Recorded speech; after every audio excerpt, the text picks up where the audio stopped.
Hello दोस्तों, नमस्कार। स्वागत है आपको मेरे यूट्यूब चैनल पर। तो आज हम बात करने वाले हैं मोल्ड सीरीज के अंदर कैविटी साइड को कुछ पार्ट को क्रिएट करेंगे, जिसमें होगा हाउसिंग, टॉप प्लेट और हो सके तो स्क्रू बुश और लोकेटिंग रिंग को भी करेंगे और साथ में बुश को भी क्रिएट करेंगे। तो बने रहिएगा वीडियो में। इससे पिछले वीडियो में हमने बात किया था पार्ट डिजाइन कैसे करते हैं, कोर कैविटी कैसे निकालते हैं और कोर में इंसर्ट पिन कैसे डालें और रनर और गेट को कैसे क्रिएट करते हैं। तो इतना हमने वीडियो में बात किया है। मेरे चैनल पर वीडियो पड़ा होगा, आप एक एक करके देख के सीख सकते हो मोल्ड डिजाइन के तरीके कि कैसे हम इनएक्स सॉफ्टवेयर के अंदर मोल्ड डिजाइन करते हैं। आज हम बात करने वाले हैं कैविटी साइड के बारे में। तो चलिए शुरू करते हैं। सबसे पहले मैं इमीडिएट हाइड को लूंगा और यहाँ से ये पार्ट ये को या पोर्शन को हाइड कर देंगे जिस पे मुझे अभी काम नहीं करना है, जिसकी अभी ज़रूरत नहीं है। और यहाँ से मैं करता हूँ इस वाले पार्ट पे काम करना है कैविटी साइड। तो यहाँ से एक स्केच लूंगा, इसके पीछे वाले फेस पर एक स्केच ड्रॉ करूंगा। लेकिन उससे पहले मैं क्या करूंगा, यहाँ से प्रोजेक्ट कर्व लेता हूँ। प्रोजेक्ट कर्व के साथ ये वाला जो लाइन है इसको मैं इसके एज को, सॉरी लाइन नहीं कहेंगे, इसे एज कहेंगे। इस पार्ट के एज को मैं प्रोजेक्ट कराता हूँ तो मुझे एक लाइन मिल जाएगा। अब मैं यहाँ से आगे बढ़ते हुए एक रेक्टेंगल क्रिएट करूंगा। तो यहाँ से लेता हूँ फ्रॉम सेंटर रेक्टेंगल और इस वाले पॉइंट को सिलेक्ट करते हुए यहाँ से लगभग मैं ये एक रेक्टेंगल हमने क्रिएट किया है और इसका डायमेंशन मैं दे दूंगा 256। एक बार देखते हैं अगर हमारे लिए सूटेबल रहेगा तो 256 में लेके चलूंगा। 256 भाई इधर 250 कर देंगे, या 256 बाई 256 भी रहेगा तो कोई दिक्कत नहीं है। तो ये 250 ही कर देता हूँ, लेकिन 250 इसमें चौड़ाई ज़्यादा हो जाएगा तो 270 लेके चलते हैं। डायमेंशन का रोल नहीं है, आप एक बार डायमेंशन अपने हिसाब से एडजस्ट कर सकते हैं। फिलहाल हम सीखते हैं कमांड। तो हमने 260 कर लिया है और 260 कर लेने के बाद मैं यहाँ से करता हूँ इसे फिनिश। और फिनिश करने के साथ ही अब मैं इसे एक्सट्रूड करूँगा। एक्सट्रूड करने के लिए क्या करना है, आपको यहाँ से रीजन बाउंड्री पे जाना है। मेरा सिलेक्टेड था ऑलरेडी, तो रीजन बाउंड्री पे जाकर मैं इस फेस को सिलेक्ट करता हूँ। अब मुझे ऊपर की तरफ इसे, तो यहाँ से वेक्टर जो है ना, स्पेसिफाई वेक्टर में इसे रिवर्स कर देना आप, तो ये ऊपर की तरफ जाएगा। अब ऊपर की तरफ मुझे कितना सब्सट्रैक्ट करना, सॉरी एक्सट्रूड करना है वो हमें देखना पड़ता है। तो ये वाला जो वैल्यू है यहाँ से आप जाके एंटिल नेक्स्ट या फिर कहें कि अंटिल एक्सटेंड करोगे तो आपको ये बताएगा कि कहाँ तक लेके जाना है। तो मैं इस वाले फेस को सिलेक्ट करता हूँ तो वो वहाँ तक ऑलरेडी क्रिएट करके दे देगा जो भी डायमेंशन होगा। तो मैं यहाँ से अब करता हूँ अप्लाई, नन पर रहने देना इसे, और नन पे रह के अप्लाई कर देते हैं। अप्लाई करने के बाद जो हमारा हाउसिंग है वे विंडो शेप में अभी क्रिएट हुआ है, लेकिन अब हम चाहते हैं कि ये पीछे से भी पैक हो, मतलब एक तरह से पैक हाउसिंग हो, विंडो शेप ना हो। तो उसके लिए हम क्या करेंगे, हमें पहले एक बार थिकनेस डिफाइन करना होगा कि हमें पीछे कितना मोटाई लेना है। जैसे कि आप देख सकते हो ये इंसर्ट है, अब इसके फेस में हमें कूलिंग देना है अभी। तो कूलिंग के बैक साइड से ही इन आउट होता है, तो उसके लिए हमें थिकनेस डिफाइन करना होगा कि जैसे हाउसिंग का थिकनेस होगा, अब 10 mm अगर हम इस फेस को छोड़ के चलते हैं और 8 का चैनल डालते हैं तो 8 और 10 18 हो जाएगा। 10 mm पीछे भी छोड़ूंगा तो 28 हो जाएगा। तो मैं 30 mm मान के चलिए लेके चलूंगा। इस वाले रीजन ऑफसेट करता हूँ इसको और इसको इसके साथ, और ये रेडियस कनेक्ट नहीं कर पा रहा है, एक बार देखता हूँ शो रिजल्ट करके। तो ये दिक्कत कर रहा है, हाँ अब हो जाएगा। तो मैं इसको एक बार शो रिजल्ट करता हूँ, एक एक करते हैं, फिर से कोशिश करते हैं। ये लेता हूँ, सॉरी यहाँ से फिर से करना पड़ेगा एक बार। तो बने रहिएगा वीडियो में, अभी थोड़ा दिक्कत आ रहा है, कुछ कमांड में इश्यू चल रहे हैं या फिर क्या है। फिनिश करता हूँ। फिनिश करने के बाद यहाँ से इन्फ्रारेड कर्व है तो इसे मैं कर दूंगा रीजन बाउंड्री। रीजन बाउंड्री करने के बाद ये वाला फेस को सिलेक्ट किया और पीछे जैसे कि मेरा आ रहा था 28 mm, तो मैं 28 नहीं, कैलकुलेशन के हिसाब से 30 ही ले लूँगा। थोड़ा सा ज़्यादा रहेगा तो कोई दिक्कत नहीं है। और यहाँ से 30 पे लेके इसको नन के साथ मैं इसे अप्लाई करूँगा। फिर से एक बार रीजन बाउंड्री में साइड वाले को सिलेक्ट करता हूँ और सेम थिकनेस के साथ इसको भी अप्लाई कर देता हूँ। तो ये हमारा इतना काम हो गया है। लेकिन ये वाला जो फेस है, इस फेस से लगभग हमारा इंसर्ट के फेस से हाउसिंग जो है वो थोड़ा नीचे रहता है। अब कितना नीचे रहता है वो तो मान लीजिए जो आप मोल्ड गैप क्रिएट कर रहे हैं उस हिसाब से देखेंगे, लेकिन मैं अपने एक्सपीरियंस के बेस पर इसे 0.5 नीचे रखूंगा। तो यहाँ से ऑफसेट रीजन पर जाता हूँ और ये वाला फेस के साथ 0.5 इसे नीचे की तरफ करूंगा। अभी 5 mm हो रहा है तो इसे करता हूँ 0.5 के साथ ऑफसेट अप्लाई कर देता हूँ। तो आप देख सकते हो यहाँ पे ये 0.5 नीचे ऑफसेट हो गया है, यानी ये इंसर्ट ऊपर है हाउसिंग से इंसर्ट बाहर रहना चाहिए। जबकि हमारा मोल्ड की मैचिंग होगी तो इंसर्ट इंसर्ट की हो, ना कि कोई हाउसिंग का फेस उसमें टकराए, तो उससे प्रॉब्लम क्रिएट होता है। तो हमारा इतना काम हो गया है। अब मैं इसमें क्या करूँगा, एक टॉप प्लेट लगाऊंगा। टॉप प्लेट लगाने का रीज़न होता है कि जब हम कूलिंग चैनल देंगे तो उसका जो निप्पल होता है तो उसका हेक्स शेप जो होता है वो इससे बाहर ना रहे, इसके अंदर ही रहे। तो इसलिए मैं इसमें एक टॉप प्लेट ऐड करूँगा। अगर चाहे तो हम क्लैंपिंग इसमें भी दे सकते हैं, लेकिन अगर इसमें क्लैंपिंग देंगे तो लोकेटिंग रिंग का शेप भी हमें इस पर क्रिएट करना होगा। जब हम लोकेटिंग रिंग इस पर क्रिएट करेंगे ना तो और प्रॉब्लम बढ़ जाएगी हमारे लिए, यानी कि पीछे कूलिंग के लिए थिकनेस कम बचेगा। तो अभी मैं इसको यूनाइट कर देता हूँ एक बार, ये वाला फेस के इसके साथ अप्लाई कर देता हूँ और ये वाले फेस को इसके साथ अप्लाई कर देता हूँ। तो हमारा एक हाउसिंग प्रॉपर क्रिएट हो गया है। अब हम इस हाउसिंग पर पिलर बुश के लिए काम करेंगे। तो पिलर बुश के लिए सबसे पहले मैं ये वाला फेस को सिलेक्ट करता हूँ, ये, और यहाँ से करता हूँ ओके। अब हमें पिलर और बुश के लिए जो हमने डायमेंशन लेना है उसको हमें कैलकुलेशन करना पड़ेगा पहले। तो यहाँ से मैं एक सर्कल लेता हूँ जो कि लगभग 36 mm का होगा। 36 mm का इसलिए ले रहा हूँ ताकि हमारा इसमें कॉलर भी होगा। तो हम कॉलर को ध्यान में रखते हुए इसको 36 mm का एक सर्कल लेता हूँ। हम जितना हो सके मतलब कि प्रॉपर गैप मेंटेन करते हुए जितना छोटा मोल्ड बना सके उतना ही बेहतर रहता है, क्योंकि मोल्ड का वेट बढ़ाने से कोई फ़ायदा नहीं होता है। हाँ, कभी कभी हाइट बढ़ाना पड़ता है, वो मशीन के स्पेसिफिकेशन के ऊपर डिपेंड करता है। तो वो चीज़ें बाद में हम करेंगे डिस्कस। अभी फ़िलहाल मैं इसका डायमेंशन दूंगा। तो डायमेंशन के लिए मैं यहाँ से करता हूँ वर्टिकली इस लाइन को सिलेक्ट करता हूँ और यहाँ पे एक बार यहाँ देखता हूँ कोऑर्डिनेट क्या है, सेट है कि नहीं। और इसके साथ मैं दूंगा कम से कम 5 mm का गैप, क्योंकि यहाँ 5 mm एक थिकनेस दीवार होना चाहिए स्ट्रेंथ के लिए, स्ट्रेंथ मेंटेन करने के लिए। और यहाँ भी 5 mm का दे दूंगा। अब मैं इस कमांड को कर दूंगा क्लोज। इस कमांड को क्लोज करने के बाद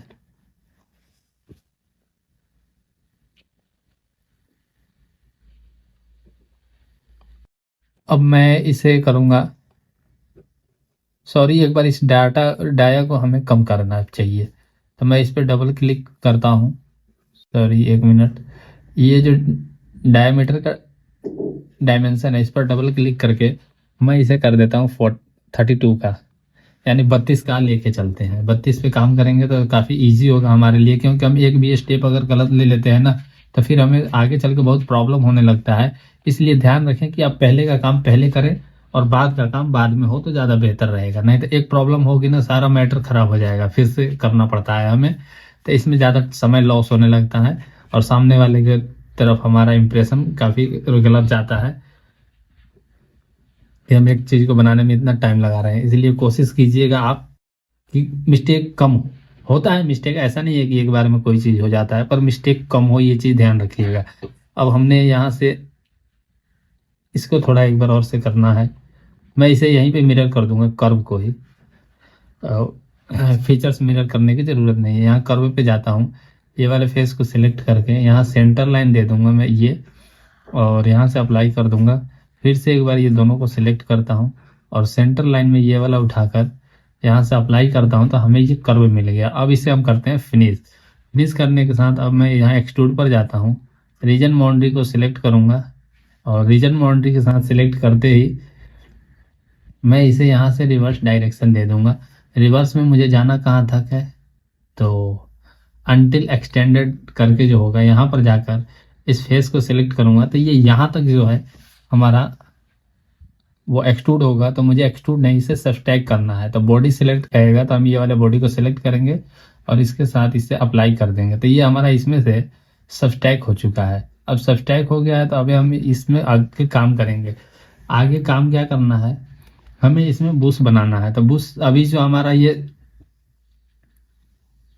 होल बना है ये बुश के ओडी के लिए बना है, लेकिन अभी हम इसमें बुश की आईडी क्रिएट सॉरी बुश का ओडी इसमें फिट होगा। तो आईडी भी चाहिए जिसमें हमारा पिलर स्लाइड होगा, तो हम उसके लिए 32 का ये डाया लिए हैं। तो यहाँ पर 32 के डाया के साथ अब मैं करूँगा इसमें स्लाइड फिट जो होगा पिलर, वो पिलर का डाया होगा कम से कम मान लीजिए 3 mm पर साइड बुश का ऑफसेट होगा। तो हमारा यहाँ पर पिलर का डायामीटर जो मिलेगा हमें वो मिलेगा 26 का। तो हम कस्टम डिजाइन पिलर होता है हमारा, तो हम 26 का बनवा सकते हैं, इसमें कोई हर्ज नहीं है। जो स्टैंडर्ड मार्केट में होता है उसके लिए थोड़ा रखना पड़ता है मोल्ड डिजाइन के अंदर, लेकिन जो कस्टम डिजाइन होता है उसको हम अपने आप मैनेज करके चलते हैं। तो अभी यहाँ पे नन पर इसे कर देना है, और नन पर जैसे मैं करता हूँ तो यहाँ से ऑफसेट दे दूंगा मैं। तो यहाँ ऑफसेट पर जाऊँगा और ऑफसेट पर जाकर यहाँ पे सिंगल साइड 2 साइड ऑफसेट है। तो ये कह रहा है ये जो सर्कल है इससे बाहर की तरफ जा रहा है, पर हमें बाहर नहीं जाना है। तो हम यहाँ पर माइनस रखेंगे। माइनस कितना रखेंगे, जैसे कि मैंने बात किया था 3 mm। तो यहाँ पर 3 mm पर क्लिक। तो जैसे कि हम इसको 3 mm ऑफसेट करेंगे तो वो अंदर की तरफ करेंगे, इसलिए हम माइनस में ले लिए हैं रीडिंग। जैसे कि आप देख सकते हैं यहाँ जो लाइन है ये हमारा येलो कलर का जो कर्व सेलेक्ट किया है ये अंदर की तरफ ऑफसेट ले रहा है। तो 3 mm यानी 6 mm ये डाया कम होगा तो ये 26 का आईडी क्रिएट करेगा। तो अब मैं इसको अप्लाई करता हूँ, और अप्लाई करने के बाद अभी इसमें करना है हमें सब्सट्रैक्ट कर। तो ये ऑलरेडी हो चुका है। अब मैं यहाँ से इसमें क्रिएट करूँगा, एक बार फिर करना है। ये वाला एज है इसको सिलेक्ट करूँगा, सॉरी इसको रीसेट करता हूँ। इससे ये वाला एज को सिलेक्ट करता हूँ, यहाँ से फिल्टर लगा देता हूँ पहले मैं। तो यहाँ से एज का फिल्टर लगाता हूँ और इस वाले एज को सिलेक्ट करते हैं, ये 2 और ये 3 और ये 4। हमने यहाँ एज को सिलेक्ट किया है, और एज को सिलेक्ट करने के साथ यहाँ पर जैसे कि आप देख सकते हो ये 25 mm जा रहा है, तो हमें 25 नहीं लेना है। हम यहाँ पर 6 mm का कॉलर देंगे। तो हम 6 mm पर इसको एक्सट्रूड करेंगे नीचे की तरफ। तो यहाँ से पहले मुझे ऑफसेट देना होगा। तो ऑफसेट यहाँ से सिंगल साइड ऑफसेट दूंगा यानी बाहर की तरफ। तो बाहर की तरफ अगर हम 5 mm दे रहे हैं तो ज़्यादा हो रहा है, तो हम देंगे कम से कम 2.5। यानी यहाँ डायमेंशन जो दूंगा मैं ये दूंगा 2.5 का, और 2.5 का मैं कर दूंगा इसे ऑफसेट। तो यहाँ से मैं नन पर करता हूँ, और नन पर सॉरी इसे नन पर करके यहाँ से अप्लाई कर दूंगा। तो ये हमारा इतना क्रिएट हो चुका है, लेकिन इसमें एक दिक्कत आ गई है तो हमें फिर से एक बार करना पड़ेगा। तो अभी मैं यहाँ से एक्सट्रूड लूँगा, एक्सट्रूड लेकर एज को सिलेक्ट करता हूँ। ये एज को जैसे हमने सिलेक्ट किया तो यहाँ से सिंगल साइड नहीं 2 साइड ऑफसेट दूंगा।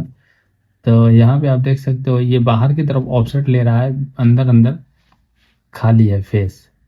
तो अंदर भी हमें देना होगा ऑफसेट, क्योंकि इस एज से मिलता हुआ जाना चाहिए ये। तो उसके लिए मैं यहाँ पे -3 करके इंटर करता हूँ। इस तरीके से हमें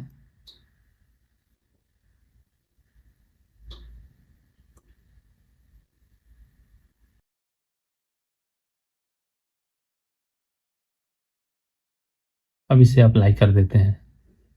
तो ये हमारा इतना बन गया है। अब मैं इसको क्या करूँगा, ये थोड़ी देर के लिए जो है बॉडी को इसको हाइड कर दूंगा।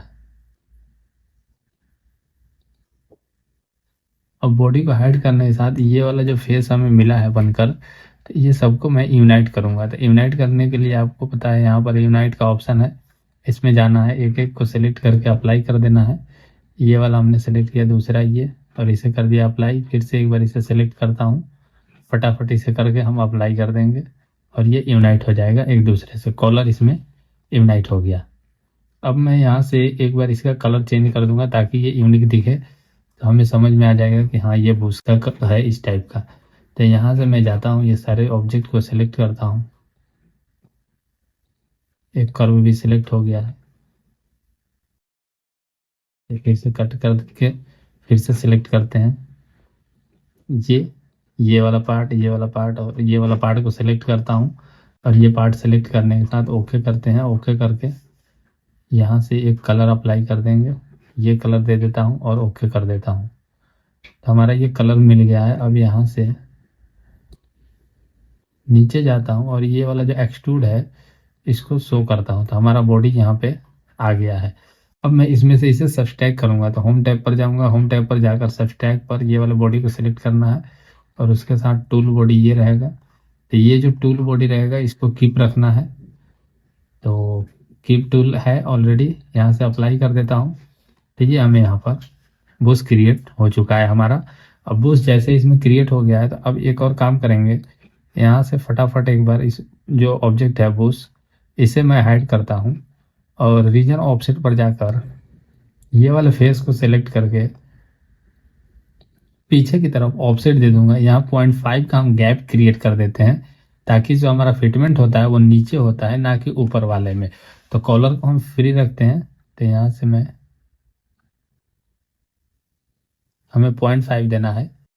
तो 0.5 के लिए इसे ड्रैग करके पीछे ले जाता हूँ और इसे अप्लाई करता हूँ 0.5 पर। तो ये हमारा चारों होल जो होंगे 0.5 ऑफसेट हो जाएंगे। तो अब जैसे ये यहाँ पे इतना काम हो गया है, अब ये वाला जो इग्नाइट हमने किया था इसको शो करता हूँ। तो ये एक एक को हमें शो कराना होगा एक बार इस तरीके से। तो अब आप यहाँ देखोगे तो यहाँ आपको गैप दिखाई देगा। तो इतना हमने काम कर दिया है। हमने एक हाउसिंग क्रिएट किया है और उसमें बूस्ट भी डाल दिया है। अब हमें क्या करना है, हमें एक स्प्रू बूस्ट क्रिएट करना है। तो स्प्रू बूस्ट के लिए उससे पहले हम इस पर टॉप प्लेट क्रिएट करेंगे। टॉप प्लेट के लिए क्या करेंगे, सिंपल हम करने वाले हैं, बहुत ज़्यादा कोई वैसे नहीं है। तो हम यहाँ पे जाएंगे, एक्सट्रूड पर जाते हैं। एक्सट्रूड पर जाकर ये वाले एज को सिलेक्ट करूँगा मैं।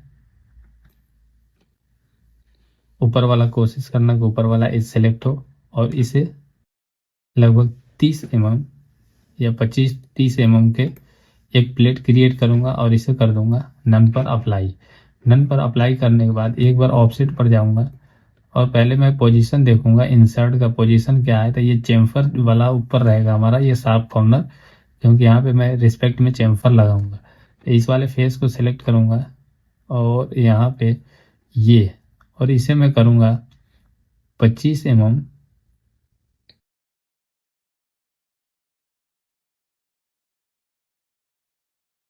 25 mm इसे ऑफसेट कर दूंगा। क्लैंपिंग के लिए ये होता है, जैसे मोल्ड क्लैंपिंग के लिए जब हमारा मशीन पर मोल्ड लोड होगा। तो हमारा इतना काम हो गया है। अब मैं इस वाले जो ऑब्जेक्ट है इसका कलर थोड़ा सा दे दूंगा, अलग अलग डिफरेंट टाइप कलर्स रहेगा तो थोड़ा अच्छा लगेगा। तो इस वाले ऑब्जेक्ट को सेलेक्ट करता हूँ, एडिट डिस्प्ले पर जाकर यहाँ कलर में जाकर इसके लिए मैं एक कलर अप्लाई कर दूंगा। जैसे कि ये ब्लू वाला कर देता हूँ, थोड़ा सा डार्क है। फिर ये डार्क ज़्यादा हो रहा है, डार्क ना रखें, लाइट रखते हैं, थोड़ा अच्छा लगता है। तो इसे अप्लाई करके फिर न्यू ऑब्जेक्ट सिलेक्शन करता हूँ और पीछे वाले ऑब्जेक्ट को फिर से एक बार मैं कोई कलर दूंगा प्यारा सा। आपको जो अच्छा लगे वो कलर दे दीजिएगा और यहाँ से करता हूँ अप्लाई और ये ओके। तो हमारा इतना काम हो चुका है कैविटी साइड में। तो अभी इसको क्या करूँगा, एक बार यहाँ से शो एंड हाइड पर जाता हूँ। शो एंड हाइड पर जाकर माइनस करता हूँ ऑल को, बॉडी को सिलेक्ट करके डेटम को, और यहाँ से करता हूँ ओके। तो हमारा इतना काम हो गया है। और थोड़ा आगे बढ़ते हैं और स्प्रू बुश क्लियर कर देते हैं इस वीडियो में। यहाँ शो और हाइड पर शो और हाइड पर नहीं जाना है आपको, इमीडिएट हाइड पर जाना है। इमीडिएट हाइड पर जाकर ये वाले ऑब्जेक्ट को सबको डिलीट करना है और ऑब्जेक्ट को डिलीट करके इस कमांड को क्लोज कर देना। कमांड को क्लोज करने के बाद आपको मैं स्प्रू बुश क्रिएट करना सिखा रहा हूँ फिलहाल। तो यहाँ से मुझे नीचे वाला एज लेना होगा। तो एक बार इसमें जाता हूँ एक्सट्रूड पर जाकर नीचे वाले एज को जैसे मैं सिलेक्ट किया तो इसे मैं नीचे की तरफ कर दूंगा और नीचे की तरफ करूँगा जैसे कि आपको बताया हूँ मैं, अंटिल एक्सटेंड करेंगे और इस वाले फेस को सिलेक्ट करते ही इसे नन पर ही अप्लाई कर देंगे। नन पर इसलिए अप्लाई करा रहा हूँ ताकि आगे अभी मुझे इसमें कुछ काम करने हैं। तो यहाँ से मैं इसे सब्सट्रैक्ट करूँगा इस वाले बॉडी के साथ, इस वाले ऑब्जेक्ट को सब्सट्रैक्ट करा के कीप टूल रहने देना है और अप्लाई कर देना है। तो ये इसमें सब्सट्रैक्ट हो गया है। एक बार यहाँ से ये रनर को हाइड कर देता हूँ। रनर को हाइड कर कर ये वाला जो फेस है इसमें रिप्लेस फेस पर जाऊंगा और इस फेस के साथ सेकंड वाला ये फेस और इसे कर दूंगा अप्लाई। तो ये यहाँ तक फेस आ चुका है हमारा, जिसमें हम रनर क्रिएट करेंगे। तो अभी इसको मुझे नीचे लेके जाना होगा। तो एक बार एक्सट्रूड पर जाता हूँ। मैं तरीका कुछ शॉर्टकट लेने की सोच रहा था, लेकिन ये ज़्यादा हो रहा है कुछ, तो आप एक बार इसे मैनेज कीजिएगा। मैं पहले इस फेस पर एक स्केच क्रिएट करूँगा। यहाँ से ओके करता हूँ और इसमें एक सेंटर में एक 100 डायमीटर का इस सर्कल क्रिएट करूँगा। इंटर। अब इसे करता हूँ क्लोज। फिनिश करते ही मैं एक्सट्रूड पर जाता हूँ। यहाँ से रीजन बाउंड्री को सिलेक्ट करता हूँ। ये एज है इसलिए नहीं पकड़ रहा था, ये कर्व, और इसे मैं 7.5 mm रिवर्स करेंगे। यहाँ से 7.7, सॉरी ये ज़्यादा हो रहा है कुछ वैल्यू, 7.5 और इंटर। और इसे करूँगा यहाँ से इस बॉडी के साथ सब्सट्रैक्ट ये वाला और अप्लाई। ये हमने इतना काम कर दिया। अब यहाँ से मैं एक बार रिप्लेस फेस पे जाऊँगा और इस वाले फेस को इसके साथ कर दूंगा अप्लाई। ये यहाँ से रिप्लेस हो गया। फिर से एक बार एक्सट्रूड पर जाऊंगा, इस वाले एज को सिलेक्ट करता हूँ और एज को सिलेक्ट करके यहाँ सब्सट्रैक्ट है इसे नन पर कर देता हूँ और ये यहाँ से रिवर्स कर देना। आप रिवर्स करके यहाँ से रीडिंग भर देना कम से कम 25 mm नीचे, और इसको ऑफसेट दूंगा। जैसे अभी हमारा जो डायमीटर है ये 16 का है, तो अगर हम 16 के साथ ऑफसेट करते हैं इसका कम से कम 26 mm रहता है। तो 4 और 6 10, यानी 5 mm मुझे ऑफसेट करना होगा। तो 5 mm इसे मैं ऑफसेट करता हूँ और यहाँ से कर देता हूँ अप्लाई। तो हमने इतना काम कर दिया है। अब यहाँ से थोड़ा एक और काम करूँगा। ये वाला जो ऑब्जेक्ट है इसको इसके साथ कर दूंगा इनलाइट, ये और ये यहाँ से अप्लाई कर दिया। फिर से एक बार इसी कमांड में सब्सट्रैक्ट को यूज करूँगा और इस वाले बॉडी के साथ टूल ये रहेगा और कीप टूल में अप्लाई कर दूंगा। तो ये हमारा यहाँ पे एक स्क्रू बुश क्रिएट हो गया है। स्क्रू बुश में एक होल बनाना है, तो होल के लिए मैं एक कमांड यूज करने वाला हूँ जो कि बहुत ही इंटरेस्टेड कमांड है। आप ध्यान से देखिएगा, सीखने की कोशिश कीजिएगा। ये वाले फेस पर मैं 8 के डायमीटर का एक सर्कल क्रिएट कर रहा हूँ। जैसे कि मोल्ड में कुछ थंब रूल अप्लाई होता है उस हिसाब से हमें चाहिए। तो यहाँ से मैं इसे फिनिश कर दिया और फिनिश करने के साथ फिर इस वाले फेस पर आऊँगा और यहाँ पर जैसे कि नोजल का डायमीटर हमारा जो होता है उससे हम थोड़ा बड़ा डायमीटर का इसको अब फेस रखते हैं और यहाँ से ओके करता हूँ। तो इसके सर्कल में मैं लगभग 3.5 mm का, ये कोई कैलकुलेशन नहीं है, बस ये एक ऐसे बेसिक हम लेके चल रहे हैं। तो यहाँ 3 mm का एक सर्कल हमने क्रिएट कर दिया है। ये ऑफसेट हो रहा है शायद, नहीं नीचे वाले फेस पे हमें चाहिए, ये थोड़ा गलत है। इसे फिर से अंडू करता हूँ और स्केच को लेता हूँ इस वाले फेस पर और इसके फेस पे क्रिएट करेंगे। तो यहाँ से मैं 3.5 का, जैसा कि अभी बात किया था 3.5 का मैं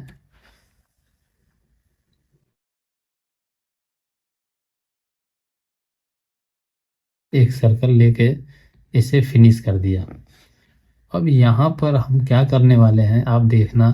मैं यहाँ पे सरफेस पर जाऊंगा, सरफेस पर जाकर यहाँ पर थ्रू कर्व पर जाके ये वाला कर्व को सिलेक्ट करता हूँ, ऐड करता हूँ न्यू कर्व और इसमें ये वाले कर्व को सिलेक्ट करता हूँ। तो मुझे एक इस टाइप का एंगल क्रिएट होकर मिल जाएगा। इसमें एंगल होल कहें आप, क्योंकि एंगल हमें डालना होता है, लेकिन मैं ऐसे शॉर्टकट ले लिया हूँ थोड़ा, जिससे अच्छा से अप्लाई हो जाता है। अब मैं इसको यहाँ से सॉलिड में होगा तो अच्छी बात है, एक बार देखता हूँ। ये सेटिंग में जाऊँगा, सेटिंग में ये सॉलिड पर ही है, तो सॉलिड पे है तो मैं इसे यहाँ से अप्लाई कर दूँगा। अब फिर से यहाँ आना है हमें होम में जाके सबस्ट्रैक पर जाना है।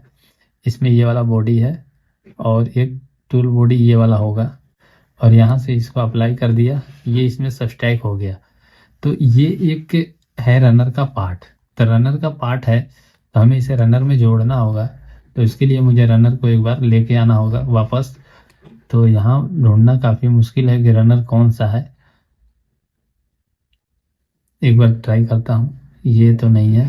तो इसलिए मैं यहाँ से जाऊँगा शो एंड हाइड पर, ऑल को करके बॉडी को शो कराऊंगा और यहाँ से एक डेटम ले लूँगा जो डेटम हमारा है जिस पे हम काम करते हैं, और बाकी के यहाँ से हाइड कर दूंगा। और थोड़ा सा रह गया है, बस वीडियो में बने रहिएगा, मज़ा आने वाला है। और यहाँ इसको थोड़ा और फिनिश करके काम को, तो ये वाला जो यूनाइट कर दूंगा मैं इसको इसके साथ, क्योंकि ये भी एक स्क्रू में जो पोर्शन हमें मिला है ये एक रनर का ही पार्ट होता है। तो मैं इसको इसके साथ अप्लाई कर दिया तो ये सेम कलर का हो गया। लेकिन जैसे ही मैं यहाँ पे अब सबस्ट्रैक कमांड का इस्तेमाल करता हूँ, सबस्ट्रैक ये वाले बॉडी इसके साथ टूल बॉडी ये, और इसे करूँगा अप्लाई। तो अब देखना यहाँ पे क्या दिखेगा आपको, ये हाइड करता हूँ तो ये सेम शेप इसमें क्रिएट हो गया है, यानी हम उस रनर से इसमें शेप क्रिएट कर दिए हैं और ये एक यहाँ पे स्क्रू बुश हमारा मिल चुका है। तो इस तरीके से हमने यहाँ पे काम किया है जिससे स्क्रू बुश आसानी से थोड़ा क्रिएट हो गया है। और यहाँ पे मैं अब थोड़ा पीछे जाता हूँ। पीछे जाने के बाद अब देखेंगे इसमें क्या रह गया है। तो इसमें हमारा अभी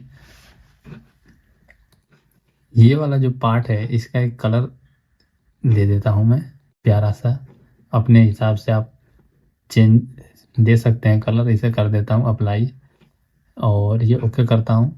तो इतना हमारा काम हो गया है कैविटी साइड में।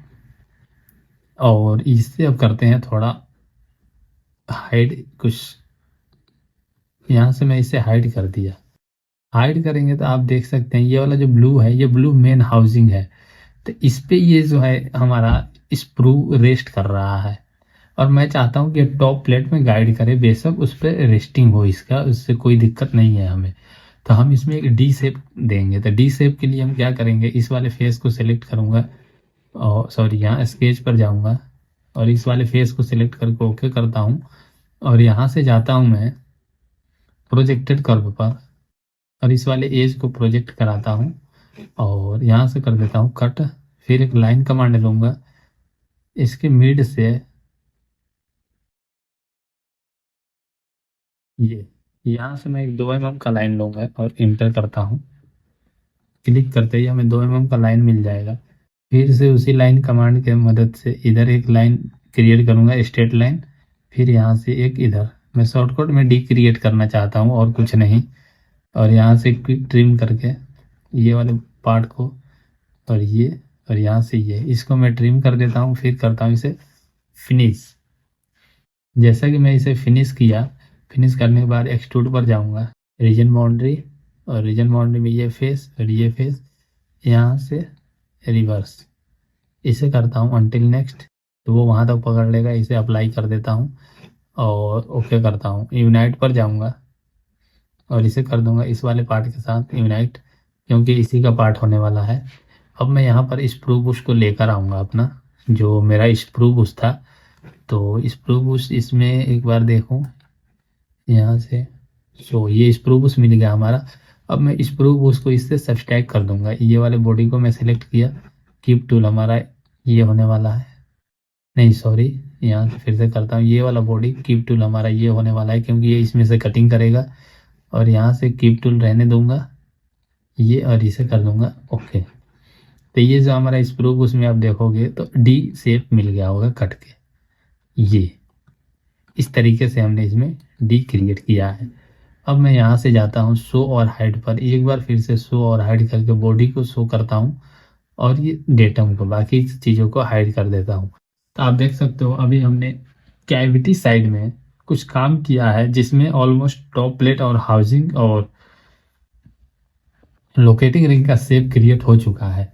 लेकिन हम अभी लोकेटिंग रिंग इसमें क्रिएट कर देते हैं बस, और 2 मिनट टाइम लीजिएगा। एक्सट्रूड पर जाते हैं, यहाँ से एक बार मैं फेस को सिलेक्ट करता हूँ, फिर से यहाँ फेस को लेता हूँ और ये वाले फेस के साथ इसे 15 mm के साथ ओके करता हूँ। 15 mm के साथ ओके करते ही मैं इसे नन के साथ अप्लाई कर दूंगा, तो ये हमारा लोकेटिंग रिंग यहाँ पे क्रिएट हो गया है। पर ये डी शेप इसमें भी आ गया है, तो इस डी शेप के लिए मैं यहाँ से जाऊँगा रिप्लेस फेस, ये वाला फेस, सॉरी ये डी वाला, उसके बाद रिप्लेस किसके साथ करना है, इसके साथ ओके कर देता हूँ। ये हमारा राउंड सर्कल हो गया है। एक बार ऑफसेट रीजन पर जाऊँगा, ये वाले फेस को 0.5 अंदर की तरफ, 0.5 नहीं 0.2 होता है, ज़्यादा नहीं होता है, 0.2 इसे अप्लाई कर देता हूँ ऑफसेट। अब मैं यहाँ से एक बार फिर से जाऊँगा व्यू में, एडिट ऑब्जेक्ट डिस्प्ले, ये वाले फेस को सिलेक्ट करके यहाँ से एक कलर चूज करता हूँ, लाइट पिंक, और अप्लाई कर देता हूँ। ओके, ये लाइट पिंक नहीं डार्क पिंक है लाइट पिंक कह रहा हूँ मैं। फिर से एक बार चैम्पर पर जाते हैं, मैं यहाँ से शॉर्टकट दे रहा हूँ, कुछ सिमेट्रिक लेता हूँ, यहाँ से इसे करता हूँ ये, और नीचे 15 mm का है तो मैं कम से कम इसे 8 mm उतार दूंगा, और यहाँ से ओके करते हैं। ये थोड़ा सही नहीं बना है, लेकिन हम इसमें सुधार करेंगे आगे। तो अभी तक इस वीडियो में इतना ही, फिर मिलेंगे अगले वीडियो में, तब तक के लिए नमस्कार, जय हिंद। लेकिन हाँ, ये जब मोल्ड हमारा बन जाएगा तो इसमें मेरा एक और वीडियो होगा जो एक्स्ट्रा होगा, जिसमें बताया जाएगा करेक्शन एंड मॉडिफिकेशन, यानी हम मोल्ड को देख के कुछ चीज़ों को चेंज कर सकते हैं, जैसे कुछ मॉडिफाई करना हो, कुछ करेक्शन करना हो, यानी कुछ सुधार करना हो तो हम उसमें करेंगे। कुछ दिक्कत तो कुछ प्रॉब्लम या फिर कहें कि कुछ गलती दिख रही होगी आपको, तो कृपया मुझे माफ़ करना, हम उसको करेक्शन एंड मॉडिफिकेशन के क्लास में समझने और उसको कवर करने की कोशिश करेंगे। तो बने रहिएगा चैनल पर, एक से एक वीडियो आपके सामने लाता रहूँगा। कंप्लीट मोल्ड डिज़ाइन हम सीखने वाले हैं इस सीरीज के अंदर। तो तब तक के लिए नमस्कार दोस्तों, जय हिंद, टेक केयर।